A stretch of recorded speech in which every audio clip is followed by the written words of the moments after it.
सुना देता हूँ कि हुसैन कभी नहीं मरा। जब भी कहीं कोई इनकलाब आया, ये लोग हक के लिए उठे हैं ना, जो नहीं पढ़ते इनके बारे में मैं क्या कहूँ, ये बेचारे नादान हैं। दरसों में 4 किताबें पढ़ाते रहते हैं, वही इनका दायरा, इनको नहीं तौफीक कि ये मुताला करें कि इस्लाम के साथ होता क्या रहा और कौन लोग हक के लिए मैदान में आते रहे। इन्हें क्या पता कि अबू हनीफा और मालिक रहमतुल्लाह ने मंसूर को जब ललकारा था तो क्या नतीजे भुगते। ऐसे मौलवी होते वो भी साथ मिल जाते, वो इस मसले को नहीं मानते थे। इस मसले पर बाकायदा तकरीर होगी कि किसी जालिम आदमी की हुकूमत मानने का इस्लाम नहीं करता। वो हदीसें जो ना कि बादशाह खिलाफ ना उठो, ये सुल्तान के, उनका कोई ताल्लुक नहीं। ये लेक्चर होगा पूरा ताकि दीन का ये हिस्सा ठीक हो जाए। वरना मैं देखता हूँ कि 1400 साल से लोगों ने इसको टेढ़ा कर दिया कि नहीं जो बैठ जाए उसके खिलाफ ना ये अमीर है ना खलीफा है ना इसके बारे में वो कौन है, आ जाएगी बात। सिर्फ इतना सुन लें कि बाद में जब इनकलाब आए, मुख्तार सखी उठा, ठीक है लोग कहते हैं वो बाद में गुमराह हो गया था, बेशक है, मगर इसको सब मानते हैं कि उसने मुसलमानों के दिल का गैर जो था उसको शिफा।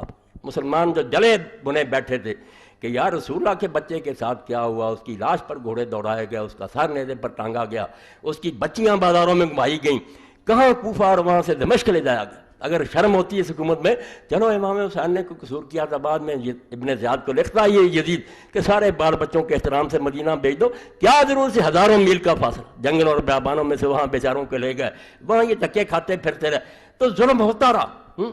मगर लोग जो थे वो राज़ी हैं कि मुख्तार ने कम ये किया, उसने अपने अल्लाह से दुआ मांगी। सहाबी का बेटा था, अगर ये सहाबी का बेटा, वो भी बहुत बड़े सहाबी का बेटा था, और उसके बाप का ये कारनामा है कि हज़रत उमर रज़ी के ज़माने में जब जंग कादसिया हुई ईरानियों के साथ, तो हाथी देखकर मुसलमानों के घोड़े भाग गए। इन्होंने हाथी नहीं पहले दिया, ये डर गए।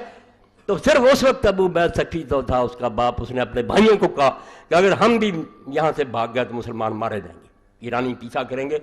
वो फिर हाथियों के आगे लेट गया। ये वाक़या जिसने पढ़े तो उसका बेटा था ये मुख्तार। इसने ये फिर ऐलान किया कि अल्लाह मुझे इतनी उम्र दे दे कि ज़मीन पर उन लोगों में से जो इमाम हुसैन के कत्ल में शरीक थे, सिपाही थे या अफसर थे, एक भी शख्स ज़मीन पर चलता ना रहे, उस वक्त मुझे मोहलत दे दी। और दे दी रब ने।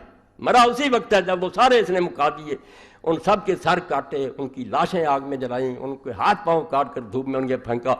जिसको इमाम अब्दुर्रहमान मुबारकपुरी लिखते हैं, इब्ने हजर लिखते हैं कि ये दुनिया का अज़ाब है जिन कमबख्तों को मिला, वला अज़ाबुल आखिरत अशद।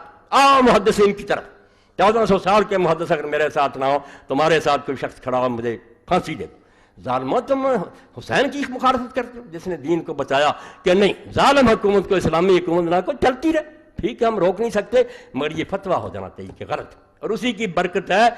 मैंने कहा सारी उम्मत के उलमा जो हैं, एक भी नहीं तो जरूरत करे कि यजीद तो गुजरा हजरत मुआविया को कह दे कि वो खलीफा राशिद, उसका कोई हवाला दे कि उसने फैसला नहीं, फैसले खत्म हो गया कि नहीं ये जायर है, इमाम जायर और जालिम है, करते रहे। तो बाद में वो मुख्तार जो था उसके खिलाफ फिर मुसअब बिन ज़ुबैर उठे, उन्होंने उससे जंग, कूफा को घेर लिया, रसद रोक दी, बाहर से खाना पानी आना बंद हो गया। साथी उसके जो थे मुख्तार के, वो आहिस्ता आहिस्ता साथ छोड़ गए, उन्होंने पनाह मांग ली।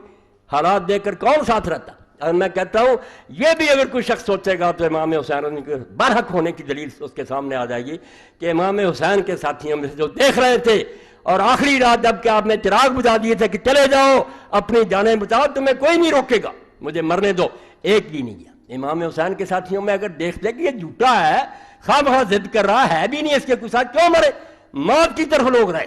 और 72 साथ थे, तारीख उठा लो, रात के पर्दे में 100 के करीब आदमी और आया, मरने के लिए आ गए। और खुद जो कमांडर था हुर्र इब्न यजीद रियाही, जो इमाम हुसैन रज़ी को घेर कर करबला में लाया था, वो सुबह के उस घोड़े को एड़ लगा कर आपके पास आ गया और कहा इमाम मुझे माफ़ी दे, मैं ही कसूरवार हूँ, अगर मैं समझता कि ये जालिम जहाँ तक चले जाएंगे मैं कभी आपको घेर करना था, मुझे ये तवक्को नहीं थी कि नवासा रसूल का ये ज़रा भी एहतराम नहीं। उसने माफ़ी मांग ली और इमाम की तरफ से शहीद हुआ। 1000 सिपाही की कमांड छोड़ी, मौत को कबूल किया। इधर से एक भी नहीं गया, उधर से इतने लोग आए। यही हक की बहुत बड़ी दलील है